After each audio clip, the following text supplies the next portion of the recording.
جب ان کی لڑائی ہوگی سیدنا علی رضی اللہ عنہ اور ان کے گروہ سے. ہم نے بیان یہ کیا تھا کہ جب سیدنا معاویہ رضی اللہ عنہ کے گروہ کے ہاتھوں سیدنا عمار رضی اللہ عنہ شہید ہو گئے تو الزام سیدنا معاویہ رضی اللہ عنہ پر لگایا جاتا ہے اور قتل کا ملبہ ان پر ڈالا جاتا ہے.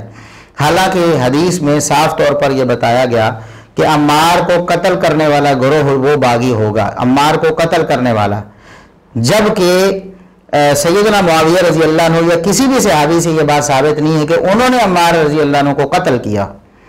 اور یہ بات بڑی واضح ہے، عربی لغت کو جاننے والے بخوبی اس بات کو سمجھتے ہیں. اگر کسی کو کوئی شک ہے عربی لغت نکال کے دیکھ لے کہ ایک ہے قتل، القتل، قاتل یقتل، نصر ینصر سے مصدر ہے القتل، اس کا معنی ہوتا ہے جان سے مارنا. اور ایک ہے باب مفاعلہ سے مصدر قاتل یقاتل قتالا، باب مفاعلہ سے جو مصدر ہے نا قتال، اس کا معنی ہوتا ہے لڑائی کرنا، لڑائی کرنا. اس لیے سورہ حجرات میں جب اللہ رب العزت نے فرمایا کہ وَإِن طَائِفَتَانِ مِنَ الْمُؤْمِنِينَ اقْتَتَلُوا فَأَصْلِحُوا بَيْنَهُمَا فَإِن بَغَتْ إِحْدَاهُمَا عَلَى الْأُخْرَى فَقَاتِلُوا الَّتِي تَبْغِي حَتَّى تَفِيءَ إِلَى أَمْرِ اللَّهِ. مسلمانوں کے دو گروہوں میں اگر اختلاف ہو جائے ان میں صلح کروا دو. اگر ایک گروہ دوسرے پر زیادتی کرے تو پھر آپ نے قتال کرنا ہے زیادتی کرنے والوں کے ساتھ حتیٰ کہ ان کو واپس حق پر لے آنا ہے. یہ نہیں کہا کہ مسلمان اور مومنوں کو قتل کر دو جو کسی پر زیادتی کر رہے ہیں، یہ نہیں کہا، قتل کرنے کا نہیں کہا، بلکہ قتال کرنے کا کہا کہ لڑائی کر کے. ظاہر ہے جب لڑائی ہوتی ہے، لڑائی کر کے ایک بندہ غالب ہو جاتا ہے دوسرا مغلوب ہو جاتا ہے تو پھر مغلوب کو کسی بھی بات پر منوایا جا سکتا ہے. تو یہی بات اللہ رب العزت نے فرمائی کہ فقاتلوا التی تبغی، جو زیادتی کرنے والی جماعت ہے اس کے ساتھ تم نے قتال کرنا ہے. یہ نہیں کہ انہیں قتل کر دینا ہے، قتال یعنی لڑائی کر کے انہیں مجبور کر دینا ہے کہ وہ حق کی طرف لوٹ آئیں. بالکل ایسے ہی یہاں جو حدیث میں آیا تھا کہ عمار رضی اللہ عنہ کو قتل کرے گی باغی گروہ، باغی جماعت، جبکہ سیدنا معاویہ رضی اللہ عنہ اور ان کے جو ساتھی صحابہ کرام ہیں ان میں سے کسی نے سیدنا عمار رضی اللہ عنہ کو قتل نہیں کیا، جان سے نہیں مارا. ہاں قتال ضرور کیا ہے، لڑائی ضرور کی ہے، وہ دونوں گروہوں نے کی ہے برابر. سیدنا علی رضی اللہ عنہ کے گروہ نے اور سیدہ عائشہ رضی اللہ عنہ کے گروہ نے، دونوں نے برابر لڑائی کی. ظاہر اختلاف ہوتا تو لڑائی ہوتی، دونوں اپنے آپ کو حق پہ سمجھ رہے تھے، دونوں سمجھ رہتے تھے دوسرا گروہ زیادتی پر ہے، اس لیے وہ قتال تو کر رہے تھے لیکن قتل سیدنا عمار رضی اللہ عنہ کو سیدنا معاویہ رضی اللہ عنہ یا کسی صحابی نے نہیں کیا. اور پھر ہم نے بطور الزامی دلیل کے طور پر کاؤنٹر نیریٹو جو پیش کیا تھا وہ یہ تھا کہ اگر سیدنا عمار رضی اللہ عنہ کے قتل کا ملبہ سیدنا معاویہ رضی اللہ عنہ پر ڈالنا درست ہے تو پھر نعوذ باللہ یہ بھی درست ہو جائے گا کہ سیدنا علی رضی اللہ عنہ پر سیدنا طلحہ رضی اللہ عنہ کی شہادت کا ملبہ ڈال دیا جائے. ایسے لوگ بھی دنیا میں موجود ہیں جو سیدنا علی رضی اللہ عنہ کو سیدنا طلحہ کا قاتل کہتے ہیں. حالانکہ سیدنا علی رضی اللہ عنہ نے نہ تو سیدنا طلحہ کو قتل کیا، نہ کسی کو حکم دیا کہ جاؤ طلحہ کو قتل کر کے آؤ. ہاں قتال ضرور کیا، لڑائی ضرور کی ہے سیدہ عائشہ رضی اللہ عنہ کے گروہ کے ساتھ. لیکن بعض لوگوں نے آگے سے یہ اعتراض کیا جی دیکھیں سیدنا طلحہ رضی اللہ عنہ سیدنا علی رضی اللہ عنہ کے گروہ کے ہاتھوں شہید نہیں ہوئے بلکہ سیدنا طلحہ رضی اللہ عنہ کو تو مروان نے شہید کیا. اور اس حوالے سے انہوں نے ایک روایت بھی طبقات ابن سعد سے پیش کی، الطبقات الکبریٰ ابن سعد رحمۃ اللہ علیہ کی کتاب جلد 3 صفحہ 223 کہ رما مروان بن الحکم طلحہ یوم الجمل فی رکبتہ، کہ مروان نے سیدنا طلحہ رضی اللہ عنہ کے گھٹنے پر تیر مارا جنگ جمل والے دن اور پھر وہ خون بہنے لگا اور اس خون سے بہنے سے وہ شہید ہو گئے. لیکن یہ روایت ثابت نہیں ہے، یہ روایت ثابت نہیں ہے. قیس بن ابی حازم، یہ پہلے بھی ہم ایک روایت کے بارے میں بات کرتے ہوئے یہ بات آپ کو اوریجنل سکین دے کر پیش کر چکے، ابھی بھی آپ کے سامنے سکین انشاءاللہ آ جائے گا کہ امام بخاری رحمۃ اللہ علیہ کے استاد امام علی بن مدینی رحمۃ اللہ علیہ جو ائمہ علل میں سے ہیں وہ فرماتے ہیں کہ قیس بن ابی حازم جنگ جمل میں شریک نہیں ہوا. قیس بن ابی حازم جنگ جمل میں گیا ہی نہیں تو جنگ جمل کا واقعہ کیسے بیان کر سکتا ہے؟ وہ اپنے گھر میں بیٹھا ہے قیس بن ابی حازم، جنگ جمل ادھر ہو رہی ہے، اب وہ واقعہ بیان کر رہا ہے جو مروان نے تیر مارا، تو ظاہر ہے کسی اور سے سنا ہوگا نا، خود تو دیکھا نہیں ہے. جب دیکھا نہیں ہے تو کیسے بیان کیا؟ روایت منقطع ہے، درمیان میں کوئی بندہ ایسا ہے جس نے اطلاع دی قیس بن ابی حازم کو، وہ بندہ ہمیں معلوم نہیں ہے. جو لوگ کہتے ہیں کہ یہ روایت صحیح ہے ان کی یہ ذمہ داری ہے کہ قیس بن ابی حازم اور مروان بن حکم کے درمیان کا وہ بندہ تلاش کریں جس نے یہ بات بیان کی، کیونکہ خود تو قیس بن ابی حازم نے مشاہدہ کیا ہی نہیں. ایک بات. دوسری بات یہ ہے کہ بعض لوگوں نے مستدرک حاکم سے ایک روایت پیش کی جس میں یہ صراحت موجود ہے. قیس بن ابی حازم کہتے ہیں کہ میں نے مروان کو دیکھا کہ انہوں نے طلحہ رضی اللہ عنہ کے گھٹنے پر تیر مارا تھا جمل والے دن. اب اس سے وہ خوش ہو گئے اور انہوں نے کہا جی یہ تو دیکھیں بات ثابت ہو گئی. امام علی بن مدینی نے تو کہا تھا کہ انہوں نے جنگ جمل میں شرکت نہیں کی، اب وہ تو خود دیکھنے کی بات کر رہے ہیں. تو بات یہ ہے کہ یہ سند ضعیف ہے، یہ سند ثابت ہی نہیں ہے. یعنی جس میں قیس بن ابی حازم نے یہ کہا کہ میں نے خود دیکھا، وہ روایت ثابت نہیں ہے. اسماعیل بن ابی خالد اس میں مدلس ہے سند میں، اور مدلس جب عن کے ساتھ روایت کرتا ہے تو اس کی روایت معتبر نہیں ہوتی. اور اس بات کا اعتراف مرزا انجینئر صاحب کو بھی ہے. وہ بارہا اس بات کا اعتراف کر چکے ہیں کہ یہ محدثین کا پیٹ رول ہے کہ بخاری مسلم کے علاوہ عن والی روایت مدلس سے قبول نہیں کی جائے گی. اور یہ پیٹ رول ہے صحیح مسلم کے مقدمے میں محدثین کا اجماع ہے کہ مدلس کی عن والی روایت سما کی تصریح کے بغیر ضعیف تصور کی جاتی ہے. پکی ضعیف روایت ہے مصنف ابن ابی شیبہ کی. آمش مدلس ہے اور عن سے روایت کر رہا ہے، سما کی تصریح نہیں ہے. اور مسلم کے مقدمے میں ہے کہ مدلس کی عن والی روایت جو ہے بغیر سما کی تصریح کے ضعیف ہے. اور سونے پر سہاگا یہ ہے کہ اسحاق جالوی صاحب نے بھی اپنے ایک بیان میں اسماعیل بن ابی خالد کی تدلیس کی وجہ سے روایت کو ضعیف کہا ہوا ہے. 6 سال حضرت عثمان رضی کے زمانے میں شورش برپا رہی، ملکوں میں گڑبڑ ہوئی ہے، پھر مکان کا محاصرہ ہوا. اما عائشہ وہاں موجود، اس وقت تو یہ روایت یاد نہیں آئی، اور بعد میں اب کہتے ہیں میں اس وقت بھول گئی. اما نے نہیں کہا، نہ یہ کوئی بات ہوئی، لوگوں کی اپنی برائی باتیں. راوی ان کے ایسے ہی ہیں. اسماعیل بن ابی خالد مدلس ہے، نہیں ٹھیک. اسماعیل بن ابی خالد مدلس ہے، نہیں ٹھیک. یعنی اسحاق جالوی صاحب کے اصول کے مطابق بھی یہ روایت صحیح نہیں ہے، مرزا انجینئر صاحب کے اصول کے مطابق بھی یہ روایت صحیح نہیں ہے. لہٰذا یہ جو پروپیگنڈا کیا جاتا ہے کہ مروان نے طلحہ رضی اللہ عنہ کو شہید کیا، یہ غلط بات ہے. اس کی بنیاد کسی صحیح دلیل پر نہیں ہے. آئیے ہم آپ کو بتاتے ہیں کہ مستدرک حاکم میں ہی ایک صحیح سند موجود ہے جس میں یہ واضح طور پر موجود ہے کہ علی رضی اللہ عنہ کے گروہ کے ہاتھوں سیدنا طلحہ رضی اللہ عنہ شہید ہوئے، اور علی رضی اللہ عنہ نے باقاعدہ اس کا اعتراف کیا، انہوں نے انکار نہیں کیا. یہ مستدرک حاکم ہے، 3348 نمبر حدیث ہے.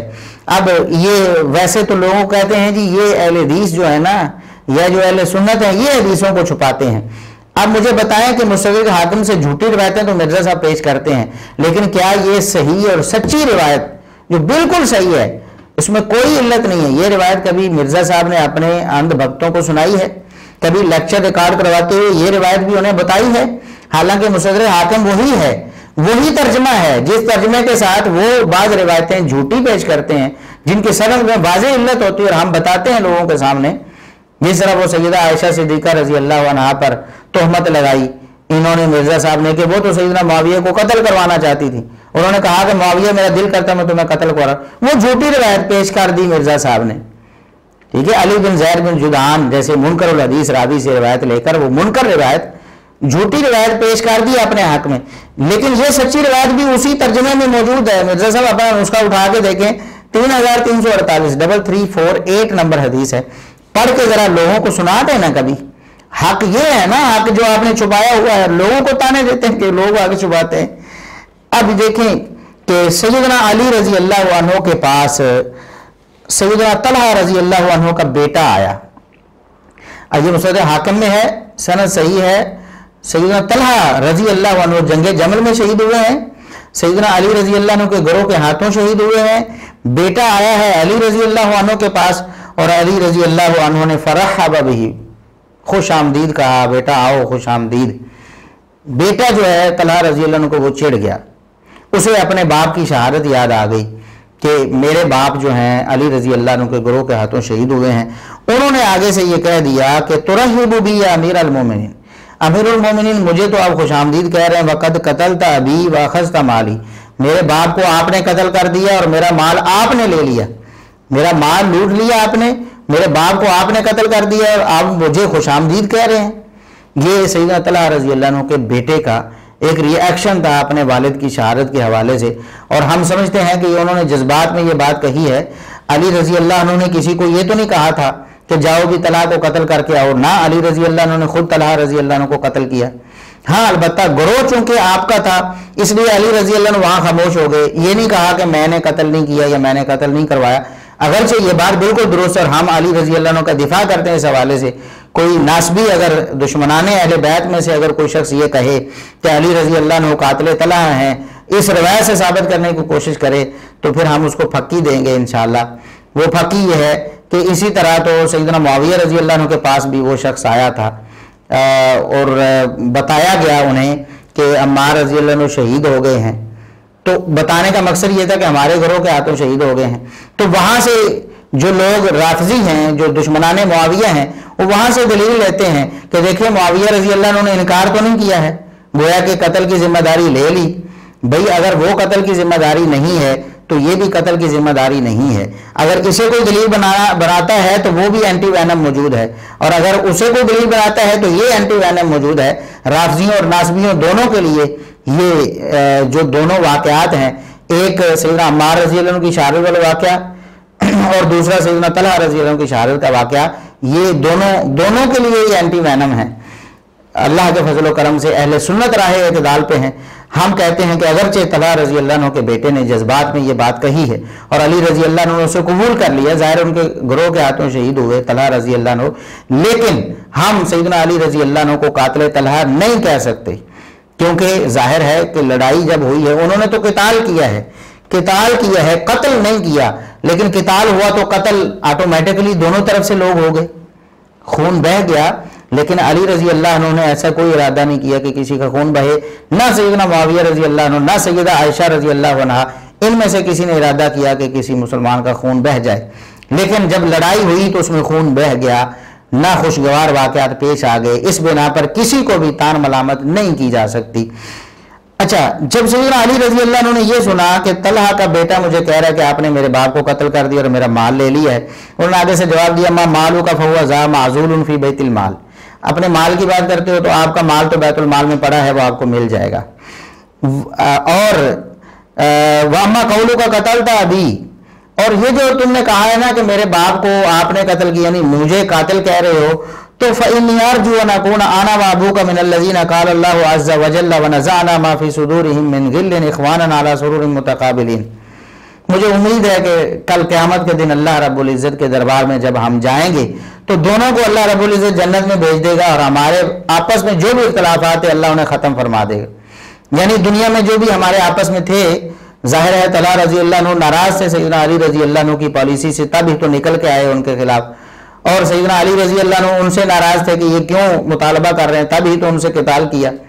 تو یہ جو مخالفت تھی نا ہماری آپس میں، اللہ رب العزت یہ ختم کر دے گا، ہمارے سینوں میں محبت ہی محبت ہوگی اور ہم جنت میں تختوں پر ٹیکیں لگائے ہوئے ہوں گے، مجھے یہی اللہ رب العزت سے امید ہے۔ تو علی رضی اللہ عنہ نے اس بات کو مان لیا کہ میرے لشکر کے ہاتھوں ہی طلحہ رضی اللہ عنہ شہید ہوئے ہیں، ورنہ کہہ رہے تھے بھی اسے تو مروان نے مارا ہے، تمہارے اپنے لوگوں نے مارا ہے، ایسا نہیں کہا انہوں نے۔ اور یہ جو بعض لوگ پروپیگنڈا کرتے ہیں، مرزا انجینئر صاحب خصوصاً یہ پروپیگنڈا اس روایت کی بنا پر کرتے ہیں کہ علی رضی اللہ عنہ نے فرمایا کہ طلحہ و زبیر جو ہیں اور یہ جنگ جمل والے ہیں، ان کے اور میرے مابین جو بھی معاملات ہیں ہم ان کو ختم کر دیں گے۔ اللہ رب العزت نے فرمایا کہ ہم انہیں ختم کر دیں گے، اور علی رضی اللہ عنہ نے فرمایا قیامت کے دن ہم اکٹھے ہوں گے۔